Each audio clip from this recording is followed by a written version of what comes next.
selamat berjumpa kembali pada pembahasan Gas Turbine Engine Fuel System section yang keempat, Gas Turbine Engine Fuel System Component, part yang kedua, Engine High Pressure Fuel System.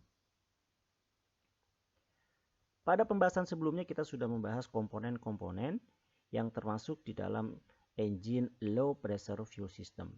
Nah, sekarang kita akan membahas komponen-komponen yang termasuk di dalam Engine High Pressure Fuel System. Konsep dasar dari pengaturan fuel pada gas turbine engine adalah the power of the gas turbine engine is controlled by the metering the quantity of fuel injected into the combustion system. Ya, dengan kata lain bahwa power yang dihasilkan oleh gas turbine engine tergantung dari seberapa banyak supply fuel ke gas turbine engine itu sendiri. Ya, tentunya ini berbanding lurus. Kalau supply fuelnya sedikit, maka power yang dihasilkan oleh gas turbine engine akan kecil. Ya, kalau supply-nya banyak, ya, supply fuel-nya banyak, maka power yang dihasilkan oleh gas turbine engine tentunya harus besar. Selain itu juga ada persyaratan-persyaratan yang berkaitan dengan power control atau thrust control. Persyaratan yang pertama adalah set by the control lever in the cockpit. Ya, berarti pengaturan power atau pengaturan thrust dari gas turbine engine ini harus dari kokpit. Kemarin kita sudah bahas ada 3 lever untuk mengontrol gas turbine engine. Nah, salah satunya ada throttle lever. Nah, throttle lever atau power lever inilah yang nantinya akan dipakai untuk mengontrol thrust ataupun power dari gas turbine engine sesuai yang dikehendaki oleh operator. Kemudian yang kedua, persyaratan yang kedua adalah automatically the system will achieve and maintain the request thrust. Nah, jadi secara automatically ya, ketika operator dalam hal ini adalah bisa pilot ataupun teknisi sudah menentukan seberapa besar power yang dikehendaki, ya, maka gas turbine engine atau dalam hal ini adalah fuel system harus mampu mempertahankan kondisi power tersebut ya, ketika atmosfer berubah. Ya, jadi tidak boleh terjadi perubahan parameter engine ketika kondisi ambient atau kondisi atmosfer di sekitar engine berubah. Sebagai contoh misalkan, ya, kalau misalkan kita berpatokan pada engine pressure ratio, maka engine pressure ratio tidak boleh berubah. Ya, ketika sudah ditentukan oleh pilot atau sudah ditentukan oleh teknisi sebagai operator, maka ketika terjadi perubahan kondisi atmosfer di sekeliling engine, maka engine pressure ratio-nya tidak boleh berubah. Sehingga fuel system harus mampu ya, menjaga ya, kondisi power atau engine pressure ratio dalam hal ini itu tetap walaupun kondisi atmosfer di sekitar engine berubah. Kalau misalkan kita berpatokan pada RPM juga demikian. Ya. Selama tidak ada perubahan setting pada power lever, ya, maka RPM tidak boleh berubah. Engine pressure ratio tidak boleh berubah. Walaupun kondisi atmosfer di sekeliling engine itu berubah. Nah, ini fuel system harus memiliki kemampuan itu, ya, yang disebut sebagai di dalam slide itu automatically the system will achieve and maintain the request thrust. Selain itu juga, ya, fuel system pada gas turbine engine harus memiliki protection. Ya, atau protection system agar tidak terjadi eksesif RPM ataupun tidak boleh terjadi eksesif temperatures dan juga tidak boleh terjadi eksesif thrust. Ya, berarti harus memiliki sistem itu ya sebagai proteksi, jangan sampai engine menjadi rusak ya karena terjadi over RPM atau over temperatur atau over thrust. Makanya harus diproteksi.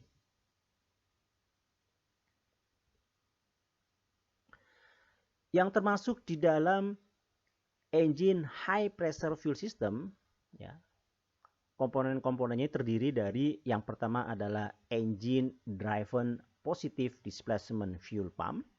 Ya, ini yang menghasilkan tekanan pada fuel. Kemudian yang kedua adalah throttle atau RPM, atau sering juga disingkat dengan PLA, power lever angle. Kemudian yang ketiga ada high pressure choke, atau istilah yang lain high pressure shuttle valve. Yang keempat fuel control unit, FCU. Kemudian yang kelima PND valve. Ya, ini merupakan singkatan dari pressurizing and dump valve. Kemudian yang terakhir adalah fuel nozzle. Nah, fuel nozzle ini sebagai ending dari fuel system itu sendiri. Baik, kita bahas satu persatu. Yang pertama adalah engine driven positive displacement fuel pump. Di beberapa engine ini merupakan multi stage pump. Nah, berarti banyak stage. Sebagai contoh, kalau kita lihat di gambar, maka fuel pump memiliki ada 2 stage di sini, ya, yang mendapatkan input putaran dari satu buah shaft. Stage yang pertama ini berbentuk centrifugal pump. Ini masih low pressure. Makanya pembahasan sebelumnya kan kita bahas bahwa sebelum masuk ke fuel heater, fuel akan dipompa terlebih dahulu oleh primary stage fuel pump. Nah, ini masih low pressure. Nah, maka kategorinya ini masih masuk dalam komponen-komponen engine low pressure fuel system. Nah, kemudian setelah itu akan masuk ke stage yang kedua atau secondary stage fuel pump. Nah, inilah yang nanti akan menghasilkan tekanan yang lebih tinggi. Nah, setelah fuel melewati secondary fuel pump atau second stage fuel pump, maka tekanannya akan lebih tinggi.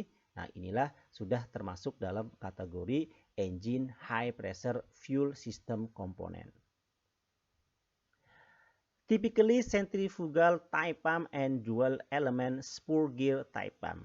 Nah, tadi sudah saya singgung ya, ini untuk yang first stage fuel pump bentuknya adalah centrifugal type pump.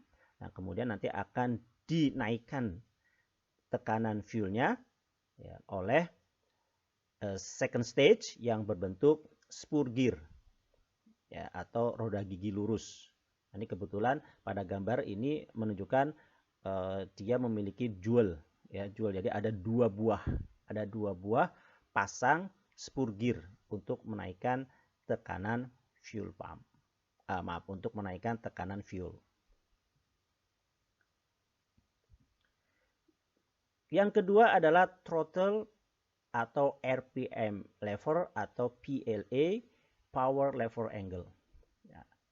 Kita lihat di gambar samping, ya, ini adalah power lever angle, karena tadi salah satu persyaratan dari fuel system itu harus dapat diset dari cockpit. Nah, ini throttle-nya. Nah, ini throttle lever. Ya, throttle lever nanti akan terhubung dengan fuel control unit. Ya, akan terhubung dengan fuel control unit. Kalau pesawat lama ini masih pakai cable control. Nah, ini throttle. Nah, ini throttle. Nah, ini throttle. Nah, ini nanti adalah link yang nantinya ketika throttle digerakkan, maka lever yang ada pada fuel control unit juga ini akan bergerak untuk mengatur seberapa banyak fuel yang akan disuplai ke engine. Jadi terhubung secara mekanikal kalau pesawat lama ya. Kalau pesawat lama masih pakai mekanikal, tapi kalau sekarang sudah menggunakan elektronik ya, sudah pakai data digital.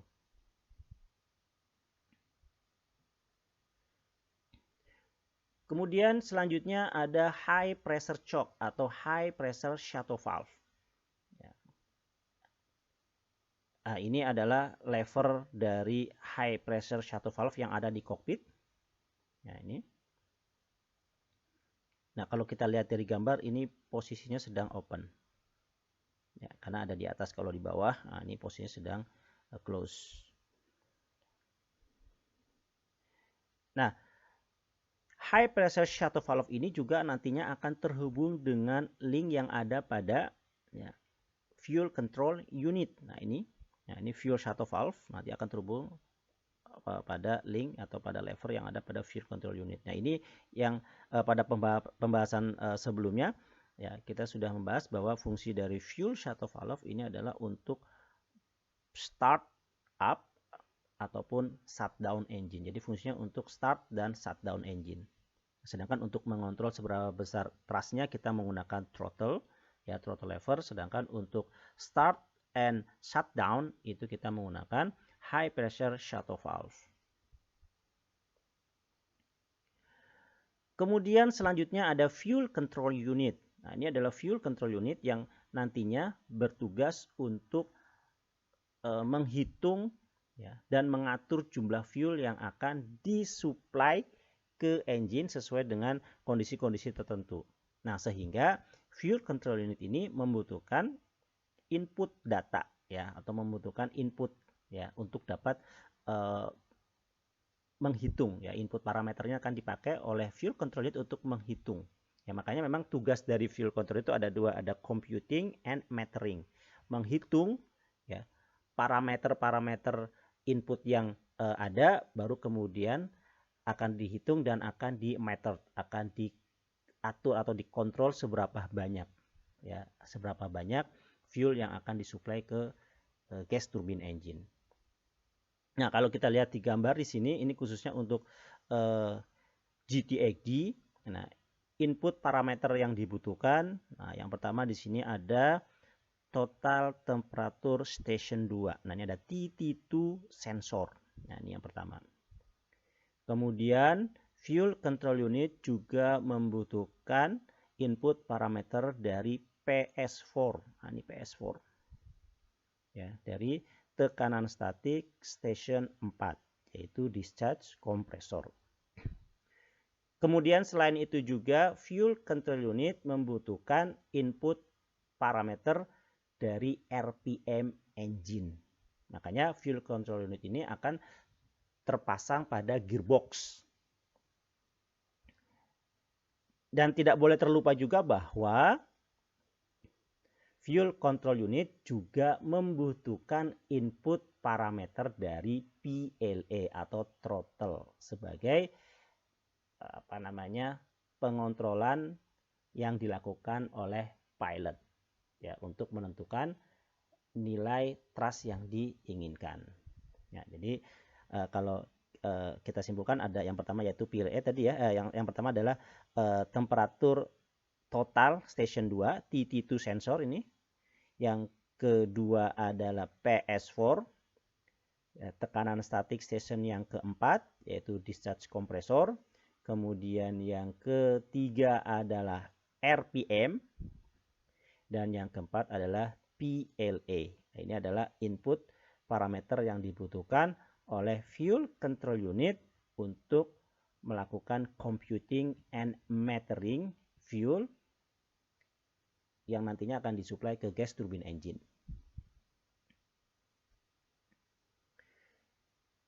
Baik, selanjutnya kita akan membahas tentang fuel nozzle.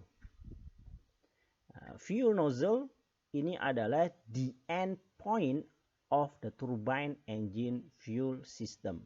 Nah, ini ujung atau merupakan ending dari engine fuel system itu sendiri. Fuel has to vaporize and mix with the air to release its energy by burn. Nah, ini sudah kita bahas ya pada pembahasan sebelumnya, bahwa untuk menghasilkan pembakaran maka harus terjadi pencampuran antara fuel dengan udara. Nah, bentuk pencampurannya harus satu jenis, yaitu berbentuk gas. Makanya fuel harus vaporize. Ya, fuel, nah, dalam hal ini karena gas turbine engine menggunakan fuel jenis liquid, maka fuelnya harus vaporize dulu, harus menguap dulu. Makanya kemarin ada salah satu sifat yang dimiliki oleh fuel adalah berkaitan dengan volatility, ya, berkaitan dengan volatility, yaitu kemampuan untuk menguap. Nah, sebenarnya ada dua metode, ya, pada fuel nozzle, ya, untuk menghasilkan fuel yang vaporize. Yang pertama adalah vaporizing nozzle, kemudian yang kedua adalah atomizing nozzle. Jadi kalau vaporizing nozzle berarti keluar dari fuel nozzle itu sudah dalam bentuk gas, ya, fuel dalam bentuk gas.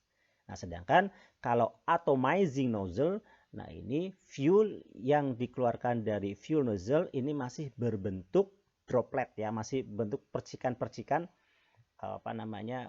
fuel dalam bentuk liquid. Nah, baru kemudian, ya, partikel-partikel liquid fuel ini yang nantinya akan menguap, ya, karena kondisi di dalam combustion chamber itu sendiri.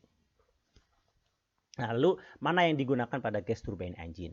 Nah, yang digunakan pada gas turbine engine adalah jenis atomizing nozzle, ya, sehingga yang dikeluarkan oleh fuel nozzle itu masih dalam bentuk liquid fuel, ya, tapi sudah berupa partikel-partikel, berupa droplet. Nah, untuk menghasilkan itu tentunya fuel system harus memiliki tekanan yang cukup, ya. Makanya tadi ada pompa, ya, selain untuk mengalirkan fuel, ya, pompa juga berfungsi untuk menghasilkan tekanan yang cukup agar, ya, fuel yang dikeluarkan oleh fuel nozzle itu dalam bentuk droplet, dalam bentuk percikan, ya, atau partikel-partikel fuel dalam bentuk liquid. Nah, khusus untuk atomizing nozzle ini ada dua jenis, ada simplex dan ada juga duplex. Nah, untuk duplex sendiri ini dibagi menjadi dua juga, ada single line nozzle dan ada double line nozzle. Yang khusus untuk double line nozzle ini nanti akan dibantu oleh pressurizing and dump valve. Nah, pembahasan tentang fuel nozzle nanti akan dibahas pada pembahasan khusus. Nah, demikian juga untuk FCU tadi, ya, untuk FCU sebelum fuel nozzle juga nanti akan dibahas pada pembahasan khusus karena memang pembahasannya lebih panjang. Baik, terima kasih. Kita sudah membahas gas turbine engine fuel system section yang keempat, gas turbine engine fuel system komponen part yang kedua, engine high pressure fuel system. Terima kasih. Berjumpa kembali pada pembahasan selanjutnya.